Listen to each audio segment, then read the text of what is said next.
called by Jesus to be the salt of the earth.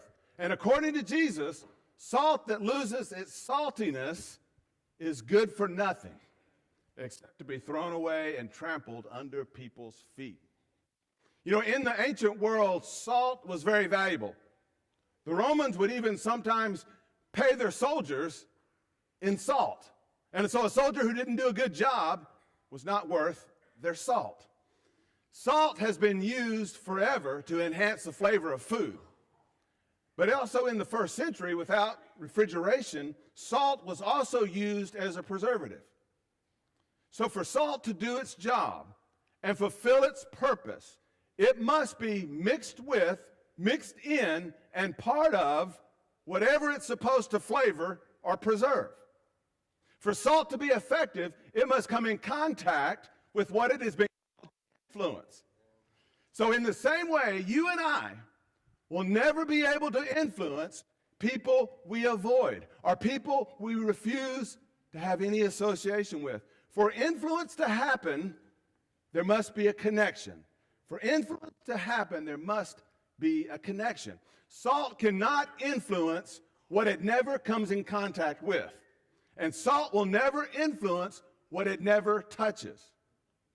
But at the same time, salt that is negatively influenced by what it comes in contact with loses its saltiness.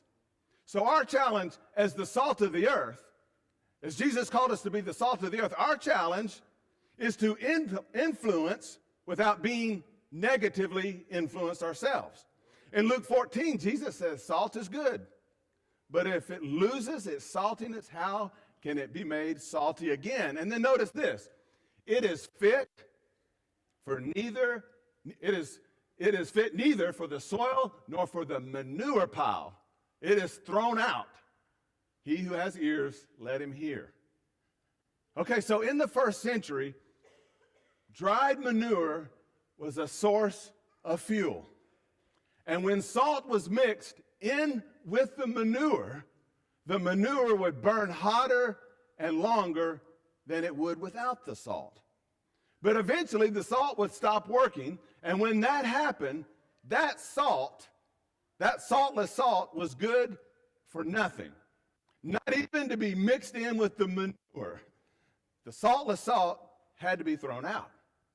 So if you're a follower of Jesus, then you have been called by Jesus to be the salt of the earth and the light of the world. But if the salt loses its saltiness, it's going to have to be thrown out. Jesus goes on to tell his disciples in this same sermon, you are the light of the world.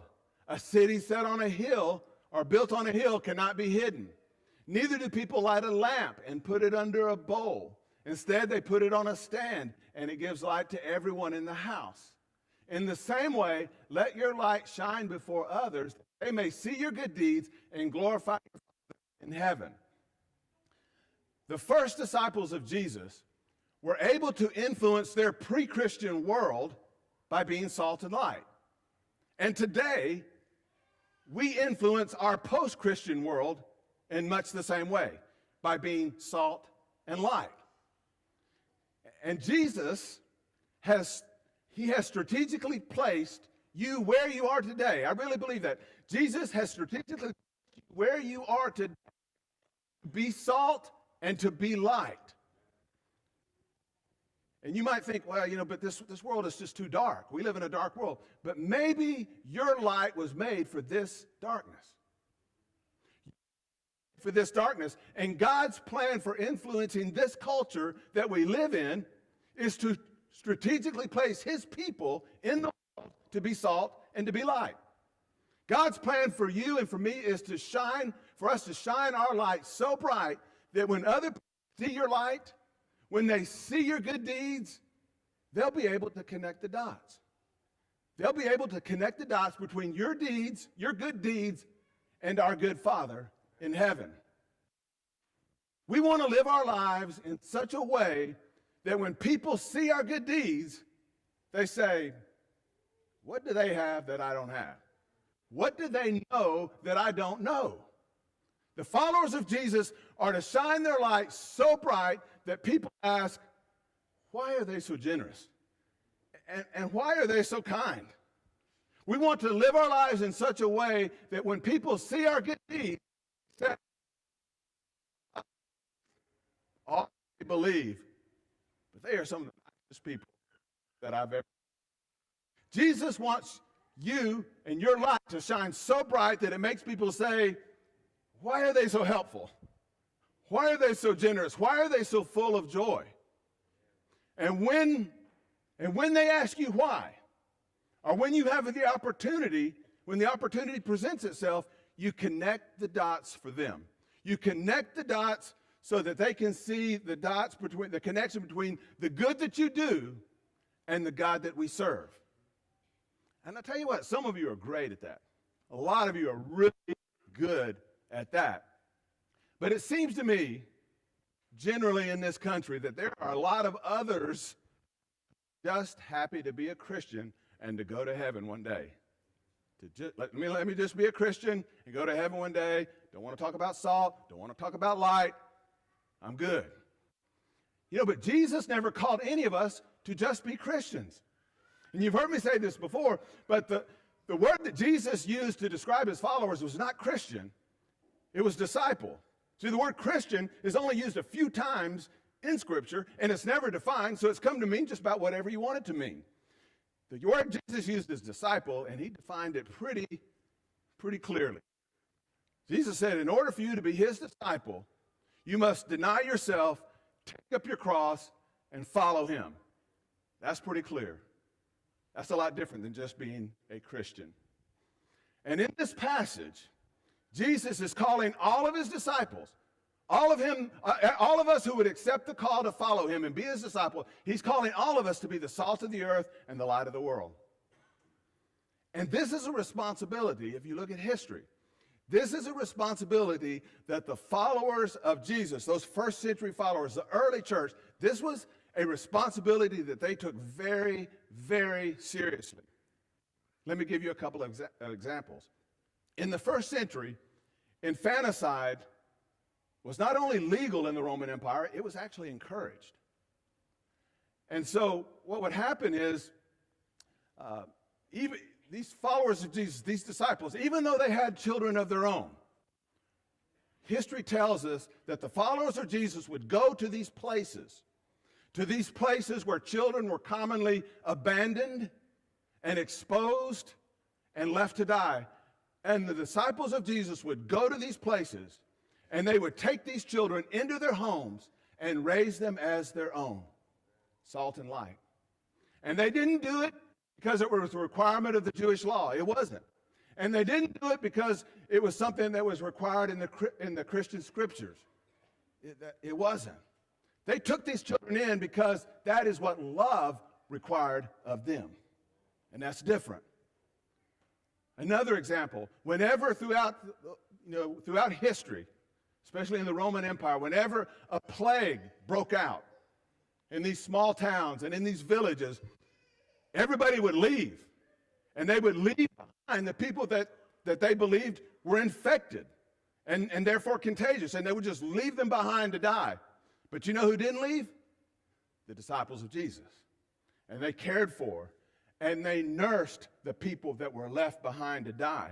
And in the process, even some of them became sick and died and gave their life. But you know what happened? Began to connect the dots. Connected the dots because they said, these disciples, they aren't afraid to die.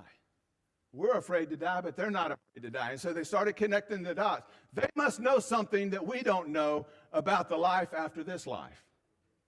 And so they started connecting the dots. The early followers of Jesus lived their lives in such a way that even the pagan, Roman, and Greek communities began to connect the dots. And in a matter of just a few hundred years, this small group of followers, they turned the entire world upside down. I mean, it's crazy. And the key to this extraordinary influence, it was not great preaching. It was not programs for all ages. It was not beautiful buildings. They didn't have any buildings. The key to their amazing, powerful influence was not wealth or power or politics. The key to their extraordinary influence were the men and women who took seriously the command of Jesus to be the salt of the earth and the light of the world. That's the key. The key to their influence was the commitment that they had to the one thing that Jesus said matters more than anything. The one thing that Jesus said matters most. Loving God with all your heart and loving your neighbor as yourself. The key was the commitment that they had to this new commandment that Jesus gave them, that to love one another as I have loved you. That was their commitment. That was the key. That's how the world came to know Christ. The early church, they lived and they loved in a way that thousands and thousands of people were able to connect the dots and eventually become followers of Jesus Christ themselves. And for the first 300 years in the history of the church, in the first 300 years, the church continued to grow and to grow and to multiply in spite of just very intense persecution. But when the Roman Empire eventually legalized the Christian faith and eventually adopted the Christian faith as the preferred religion of the empire, when that happened, everything changed. Everything changed. When the church was granted political power, the church stopped leveraging love and began to influence power. For the first 300 years of the church, loving others as we have been loved by God, as we have been loved by Christ, was the approach of their church, and it worked. Worked beautifully. But when the church was given a privileged position in the culture, the church lost its way. The church stopped leveraging love and decided to leverage political power instead. And they decided to start leveraging their authority. And when they did, the church lost its way. And even today, when we leverage anything other than love, we don't gain influence, we lose influence. When the church tries to leverage anything other than love to gain influence, we actually lose influence. When we try to leverage politics, power, wealth, authority to gain influence in this culture, we actually lose influence in this culture. When we try to leverage anything other than love, we go backward and not forward. When we try to leverage anything other than love, the good news of the gospel sounds more like, to the world, like our own political and personal agendas. Once the church got the power, the church started leveraging the power to gain influence instead of leveraging love to gain influence. They stopped being light and they stopped being salt. And anytime you try to gain influence in any way other than love, we go backwards and not forwards. The incredible growth of the early church was the result of the disciples of Jesus living out the words of Jesus. Love one another as I have loved you. That was the key. The early church understood that the goal of the church was not to impose something on people, not to threaten people to do something, but to win them over with love. You don't win people's hearts imposing your will on them. Parents, we know that. You don't win your child's heart by imposing your will on them. You win their heart when you win them with love. Whenever the church, whenever Christians, whenever believers leverage anything other than love to gain influence in culture, we go backwards and not forwards. Every time. And here's the deal. The world is watching. Christians are marked people in this culture, and the world is watching you. And Christians who do not live changed lives have a real credibility problem. They really do. When we claim to be followers of Jesus, but our actions and our words don't line up with what Jesus actually said and did, we got a problem. We lose the respect of the people that we're trying to influence, and we forfeit the right to be heard in this culture. We have to earn the right to be heard. And it's not our position, and it's not our authority, and it's not our wealth that's going to give us the right to be heard. It's how you live and how you love. How you live and how you love gains you the authority to be heard, the right to be heard. And if there's a gap between what you do and say and teach as a follower of Christ and what Jesus actually did and said and taught, then you've got a credibility problem. Actually, you have zero credibility in this culture if you don't match up, if your words and actions don't match up with what Jesus actually said and did. Influence is earned by the way that you live and the way you love. To influence today's culture, then, I believe you've got to do more connecting and less correcting. More connecting and less correcting. See, salt never has an influence unless there's a connection. If you try to correct your children without the connection, you know what happens. It's rebellion. The church today, to influence this culture, needs to do more connecting and less correcting. We need to earn our influence by the way that we live and the way that we love. Now, let me make sure that you understand what I'm not saying. I am not suggesting at all that we compromise truth. I would never do that. That's dangerous. I'm not compromising truth. And I'm not saying that we should ignore sin. I'm not saying that at all. That's not what I'm saying. I'm just saying, as I said 2 weeks ago, that far too often, for far too long, the church has been more concerned about being right than being light, and it has cost us our influence in this culture. When being right is more important than being light, you forfeit your right to influence this culture. And I'm not saying being right is wrong. I'm just saying influence is the goal, and we need to be light. We're more concerned about being light than being right. Being salt and being light are all about influence. And whether you know it or not, you have influence. Everyone has some level of influence, whether you realize it or not. You have influence, and God has called you to be salt and to be light in this culture where we live. So the challenge for every one of us, the challenge for every disciple of Jesus, is to choose to live in such a way that lives are different tomorrow because of your influence today. Choose to live in such a way that lives are different tomorrow because of your influence today. You may never know the influence that you might have on someone. Never underestimate the influence you might have on someone. I remember we had a focus group a couple of weeks ago, and one of our members was talking about he knew that he was home at Campbell Street when Ken Holt called him by his name. He's been visiting, checking things out. You know, you never underestimate the power of your influence, whether it's a small word, whether it's encouragement, it's a card that you send, a meal that you take to someone's home, a visit to a hospital or a nursing home. Never underestimate that. Please don't settle for just being someone who goes to church. That's not a disciple. Maybe that's a Christian, but that's not a disciple. Don't be content with just being someone who goes to church and goes to heaven when you die. Be salt. Be light. Influence this community. Change the world for the gospel of Jesus Christ. You know, if you're a follower of Jesus today, it's probably because somebody was light and salt to you. I mean, that's kind of the way it works. There was a time in your life when God, whether you realize it or not, and whether they realize it or not, there was a time in your life when God strategically placed somebody in your life. Maybe it was a family member, but God placed somebody in your life to be salt and to be light.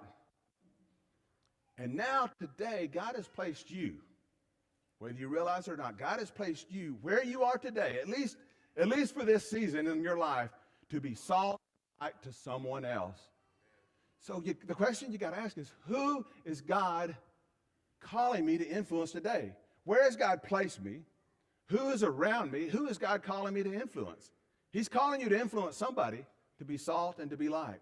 It might be someone at your school. It might be somebody that you work with. It might be somebody next door. It might be somebody that's sick or struggling or going through a difficult time. But God is calling you to influence someone. God has strategically placed you where you are today for a reason, And that reason is to be salt and to be light and to influence that person for good and for the gospel. You and I have no idea. We have no idea about the people all around us who might just be on the verge of a spiritual breakthrough simply because of us being salt and light. And we might not ever know. We might not ever know the end of their story, but we might not ever know that how our interaction maybe helped impact or influence them. But don't believe that what you do and what you say is not important. But here's one thing that we can know. Salt makes things better, and light makes things brighter. And that's what we're called to do. You have no idea the number of people that God might want to use you to influence. The number of people that God might want to influence through you. That's the way that the church grew in the first century. So don't settle for just being a Christian. Be the salt of the earth. Be the light of the world. Choose to live today in such a way that lives are different tomorrow because of your influence. And you know what? Ultimately, your influence will be your legacy. The people you influence today will be your legacy. They will be the people that will come to your funeral, and they will be the people that will talk about how you impacted and influenced their lives. You've had those people in your life, and now it's your turn to be that person in someone else's life. Be salt, be light. This morning, if you would like to know more about how to have a relationship with Jesus Christ, how to become one of his disciples, we would love to have that conversation with you. We are excited that you might be asking those questions. If you have questions about, how to follow Jesus, what it looks like to follow Jesus, if you're searching for some answers, we would love to be able to try to answer those questions. But I need to tell you that you need to understand nobody here has all the answers. This is a church of ordinary people serving an extraordinary God. And so together, we want to search those scriptures and we want to find out the truth of God's word. God has called us to be salt and light. And God, this God that we serve, he calls us his children. And he invites us to call him his Father. And any good that we do should be pointing to a good Father. If you'd like to know more about how to become a child of God, if you would like someone to pray for you, to pray with you, we'd be honored to do that this morning. If there's any way that we can help you, the shepherds of this church, during the singing of our invitations they're going to be down front, they're going to be in the back, and they're here for you. They're here for you. So just please let us know. We'd be glad to help you. If we can help in any way, please let us know as we stand and sing. Have you a heart that's weary, tending a load of care? Are you a soul that's seeking rest from the burden you bear? Do you know my Jesus? Do you know my friend? Have you heard he loves you and that he will abide till the end? Who knows your disappointments? Who hears each time you cry? Who understands your heartaches? Who dries the tears from your eyes? Do you know my Jesus? Do you know my friend? Have you heard he loves you and that he will abide till the end?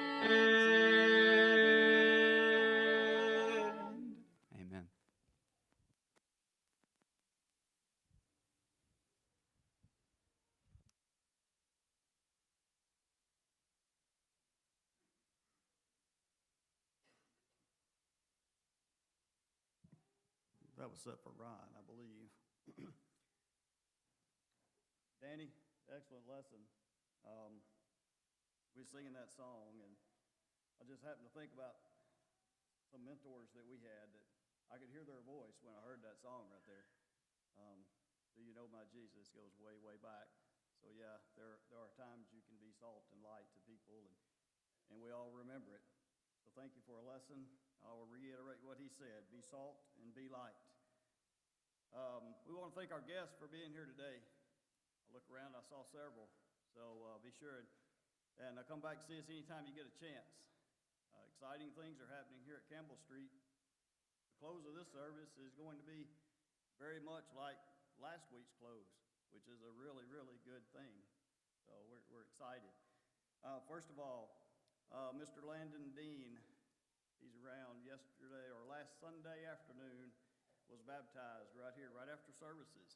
If you left out early, you missed it because they were all down here. And wonderful last 2 or 3 weeks here for Landon.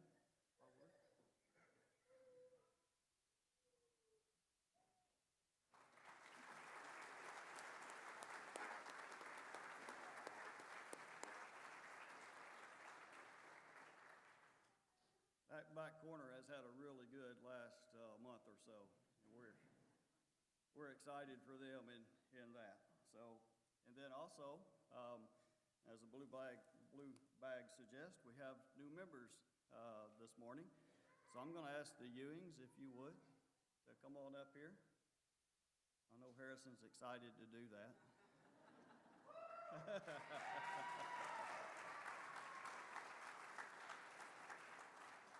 I'm also going to ask the elders, if you would, to go ahead and make your way up and surround the Ewings. We're glad to have them. They've been visiting with